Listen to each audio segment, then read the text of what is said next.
c'est que c'est ce pouvoir qui commettait le génocide. Voilà. Donc nous sommes entrés du côté des génocidaires.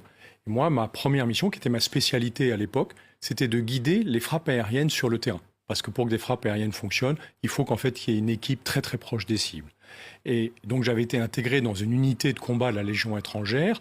Et l'ordre préparatoire que nous avions reçu, c'était de mener un raid terrestre sur Kigali pour reprendre la capitale du Rwanda et remettre en place le gouvernement de l'époque, en faisant totalement abstraction du fait que ce régime était génocidaire. Et ça a changé au cours, en une semaine pratiquement. Alors, ce qui est très étonnant, c'est que pendant la première semaine, clairement, nous avions cette intention de nous battre contre les ennemis des génocidaires. Ce qui est complètement effarant, c'est que, comme vous le soulignez tout à l'heure, c'est le dernier génocide du XXe siècle. Le seul qu'on aurait pu éviter. Et on a réussi à rentrer du côté des génocidaires. On essaye de les remettre au pouvoir. Et assez tard dans l'opération, dans la nuit du 30 juin au 1er juillet,